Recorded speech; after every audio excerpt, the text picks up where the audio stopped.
বিসমিল্লাহির রহমানির রহিম। প্রিয় শিক্ষার্থী ভাই বোনেরা, আসসালামু আলাইকুম। আশা করি তোমরা সবাই ভালো আছো, তাই না?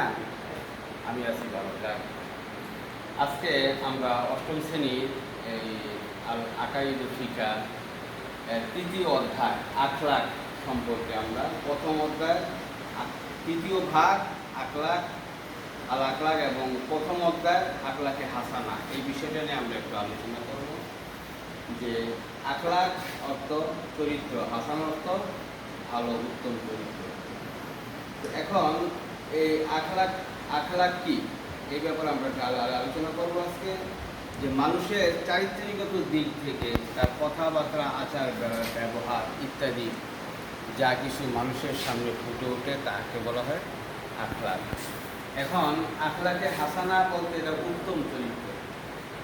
উত্তম চরিত্র কি? যে মানুষের কথাবার্তা তাকে দেখলে এবং তার আচার ব্যবহার চলাফেরা সব কিছু অর্থাৎ সকল কিছুই তার সুন্দর, এটাকে বলা হাসানা বলে। এখন আমরা আজকে যে প্রশ্নগুলি তোমাদেরকে বলবো সেটা হলো, আমরা সকলেই ঘুরে দিকে একটু খেয়াল করি।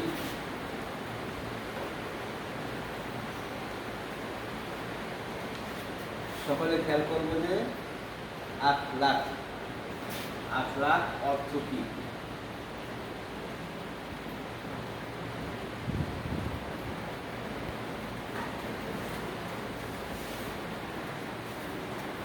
তারপরে হবে আখলাকে হাসানা। আখলাকে হাসানা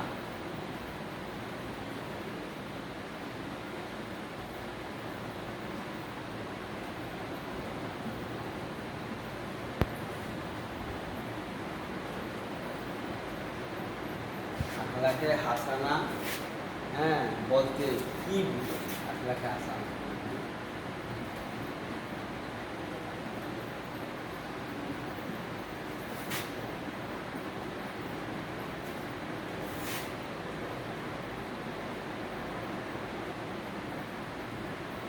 আচ্ছা, এই আখলাক অর্থ কি এটা আমরা একটু আলোচনা করি। আখলাক শব্দের অর্থ হলো স্বভাব, চরিত্র। আখলাক শব্দের অর্থ স্বভাব এবং চরিত্র। এই চরিত্র হলো মানুষের সর্বোত্তম সম্পদ। চরিত্র যদি না থাকে তাহলে মানুষের টাকা পয়সা, ধন সম্পদ, কোটি কোটি বিলিয়ন তার সম্পদ থাকতে পারে, কিন্তু যদি তার চরিত্র ভালো না হয় তাহলে তার এই সম্পদের কি নাই, দাম নাই। তাহলে আমরা বলবো যে টাকা পয়সা, ধন সম্পদ সকলের ঊর্ধ্বে হলো তার চরিত্র। এই চরিত্রটা দিয়ে মানুষের সমাজের মধ্যে তার সব কিছু পরিচিতি লাভ করে। যেমন মনে করো তোমাদের সমাজে একটা লোক কুটিপতি, এখন বলাবো সে কুটিপতি বটে কিন্তু তার চরিত্র নাই, তাহলে তার এই কুটিপতি টাকা পয়সা কি নাই, দাম নাই। তো কাজে দাম থাকবে তখনই যখনই সে টাকা পয়সা আছে, তার সব কিছু আছে, কিন্তু তার চরিত্র উত্তম, ভালো আছে। সে সমাজে কোনো খারাপ কাজে লিপ্ত থাকে না, সে সুদ খায় না, ঘুষ খায় না, এবং সে অশ্লীল পাপাচার ইত্যাদি কাজের মধ্যে সে লিপ্ত হয়, তাহলে তার টাকা পয়সা, ধন সম্পদ সব কিছুই। তারপরে আমরা বলবো যে আখলাকে হাসানা বলতে কি কি বোঝা হয়। এখানে আখলাকে হাসানা বলতে বোঝা হয় যে মানুষের অন্তরে এমন স্বভাব, অর্থাৎ মানুষের অন্তরে এমন একটি স্বভাব তার কি হয়, বদ্ধমূল হওয়া, যার ফলে মানুষের ইচ্ছাধীন ও স্বাধীন কাজগুলো উত্তম রূপে আদায় করতে পারে। কথা বুঝতে পারছো শিক্ষার্থী ভাইরা? বলা হয়েছে যে মানুষের অন্তরে এমন স্বভাব বদ্ধমূল হয় যার ফলে মানুষ ইচ্ছাধীন এবং স্বাধীন কাজগুলি উত্তম রূপে করা যায়। অর্থাৎ তার চরিত্র যদি ভালো থাকে, তার স্বভাব, তার কথাবার্তা, লেনদেন, উঠা বসা, সমাজের মধ্যে তার সবাই মানুষ কি করে, ইজ্জত করে, সম্মান করে। এখন এই স্বভাবগুলি তার উত্তম রূপ সম্পন্ন করা যায়। মূলত এই আখলাকে হাসানা হলো চরিত্রের গুণ।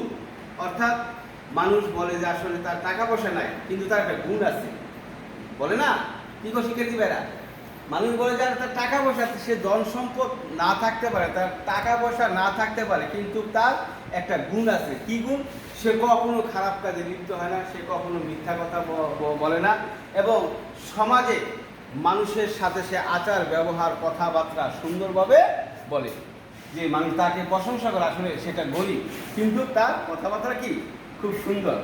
এখন এই জিনিসটা আমরা মূলত আমাদের মধ্যে, সকলের মধ্যে আখলাকে হাসানা, হ্যাঁ, মানব চরিত্রের গুণ, এবং বলা হয়েছে যে শরীয়ত সম্মত, হ্যাঁ, শরীয়ত সম্মত, অর্থাৎ শরীয়ত সম্মত কি? মনে করেন যে সে 5 ওয়াক্ত নামাজ পড়ে, রমজানের রোজা রাখে, সে মানুষকে যাই পারে সে দান সদকা করে, এটা হলো শরীয়ত করে। আর সে টাকা পয়সা কম হইলেও সে কিছু কি করছে? দান সদকা করছে।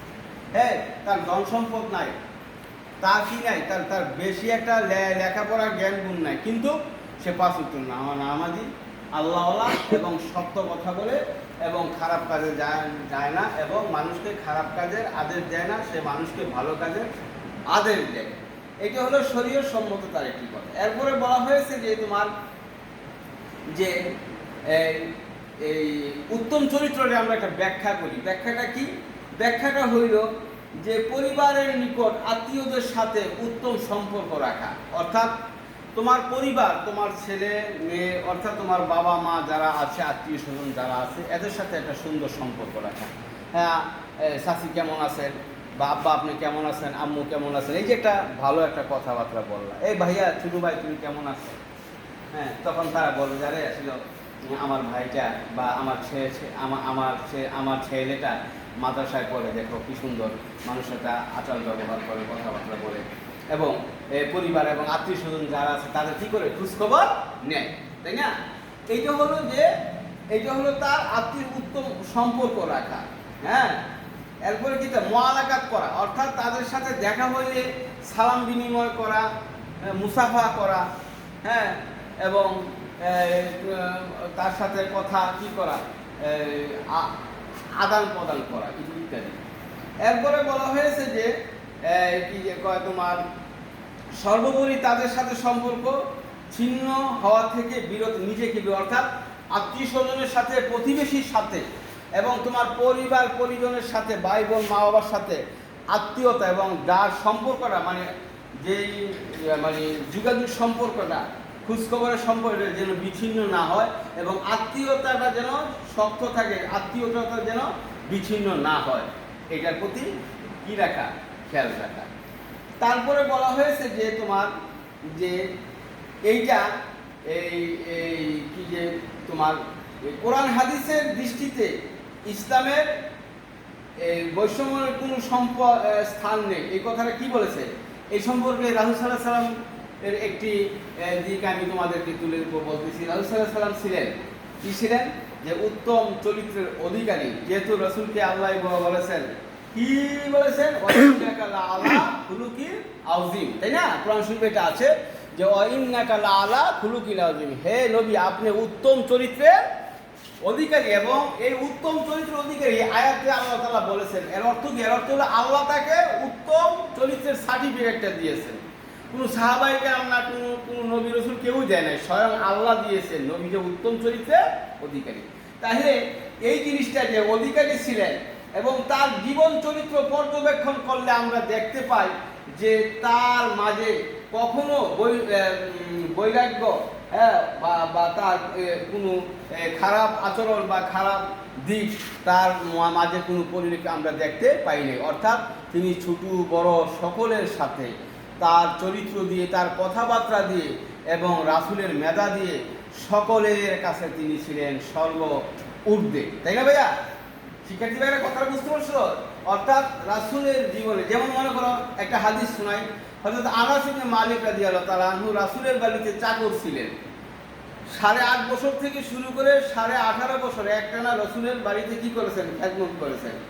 বিশ্ব নবী বলতেছেন যে সে যখন আনাস রাদিয়াল্লাহু তাআলা আনহু ছোট বয়সে আমার বাড়িতে খেদমত করতে আসে, আনাসকে বলা হয়েছে, আনাস বলবে যে এই 8.5 বছর থেকে শুরু করে 18.5 বছর বয়স পর্যন্ত, এই 10 বছরের মধ্যে বিশ্বনবী আমি আনাসকে একটা ধমক দিয়ে কথা বলে নাই, হ্যাঁ, বা চোখ রাঙায় কথা বলে নাই, বা আমাকে এই কথা বলে না, এটা করছো না কেন, ওইটা করছো না ইত্যাদি, এইভাবে কোনো রাগারাগি করে না। অর্থাৎ যখন রসুল আমার কাজের মধ্যে কোনো ত্রুটি দেখেছেন, রাসূল হাসি মুখে, হ্যাঁ, রাসূলের মেধা দিয়ে, এবং আমি আনাসকে সেই কাজটা কি করেছে রাসূল নিজেও করেছেন এবং আমাকে দেখিয়ে দিয়েছেন এবং ধমক দেন নাই। তাহলে এই হাদিস থেকে আমরা এইটাই শিখতে পারি, জানতে পারি যে রাসূল সকলে তার পরিবারের কাছে যেরকম ছিলেন, রাসূল তার একটা চাকরের কাছেও সেরকম ছিলেন। অর্থাৎ তিনি তার কারোর সাথে কোনো খারাপ ব্যবহার করেন নাই এবং তার চরিত্র দিয়ে, তার মেধা দিয়ে রাসূল গোটা বিশ্বকে জয় করেছিলেন।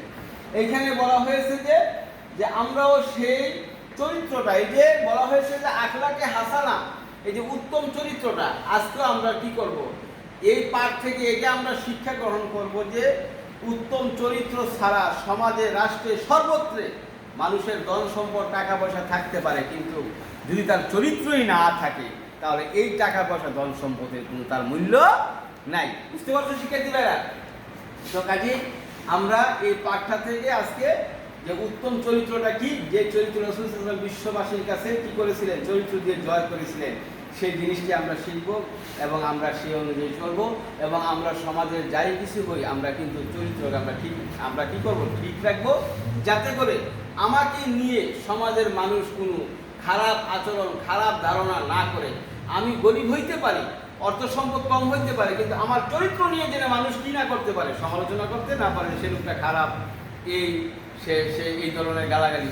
আমরা যতটুকুই যেই পর্যায়ে আছি আমাদের চরিত্রটাকে ঠিক রেখে সমাজের সকলের সাথে, ছোট বড় সবার সাথে আমরা আখলাকে হাসানা দিয়ে কি করব, তার সাথে আমরা চলাফেরা করব, আমরা একসাথে চলব। যেমন কবি বলেছেন, যেদিন তুমি এসেছিলে ববে একা, কেঁদেছিলে তুমি একা, হেসেছিলে সবে, এমন জীবন তুমি করিও গঠন, মরণে হাসিবে তুমি, কাঁদিবে ভুবন। কি সুন্দর কথা! যে কবি কি বলেছে, যেদিন তুমি এসেছিলে ববে, যেদিন তুমি ববে এই পৃথিবীতে আসছো একা, তখন তোমার বাসা ছিল কান্না।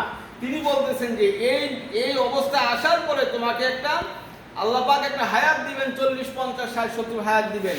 এই হায়াতের ভিতরে তোমার কথাবার্তা, চরিত্র, আচার, ব্যবহার, অর্থাৎ এভরিথিং যা কিছু আছে সব কিছু এমন জীবন তুমি করিবে গঠন।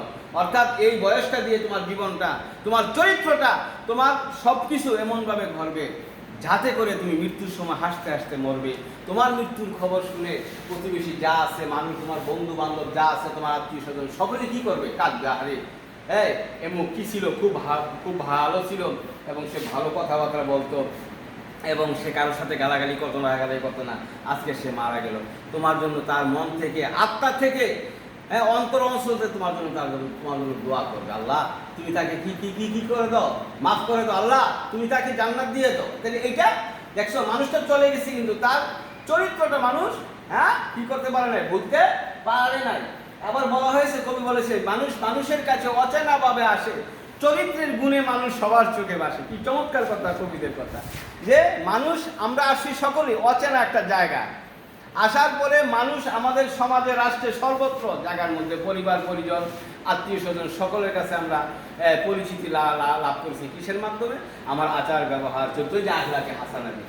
এই জন্য কবি বলেছে, মানুষের কাছে অচেনা ভাবে আসে, চরিত্রের গুণে মানুষ সবার চোখে বাসে। তাইলে প্রিয় শিক্ষার্থী ভাই বোনেরা, আমরা আজকে এটি জানবো যে আমাদের চরিত্র, আখলাকে হাসানা, উত্তম চরিত্র, যে চরিত্রটা দিয়ে আমরা পৃথিবীতে মানুষের সকলের কাছে যেন আমরা কি করতে পারি, আমরা পরিচিতি লাভ করতে পারি, আমাদের চরিত্রে যেন কোনো খারাপ না হয় এবং সমাজের লোক যেন আমাদেরকে খারাপ না বলে। আসো আমরা এই আখলাকে হাসানা থেকে আমরা এই শিখিয়ে গেলাম। শিক্ষার্থী ভাইয়েরা, সবাই তোমরা সুস্থ থাকবে, ভালো থাকবে, তোমাদের সুস্বাস্থ্য কামনা করছি এবং তোমরা সকলেই বাসায় বসে এই মনোযোগ দিয়ে এই ক্লাসটি পড়বে এবং তোমরা সকলেই তোমাদের বই পড়বে এবং তোমাদের পড়ার মধ্যে মনোযোগী থাকবে। সামনের পরীক্ষা তোমরা একটা ভালো প্রস্তুতি নেবে এবং তোমরা সকলেই স্বাস্থ্যের প্রতি যত্ন নিবে।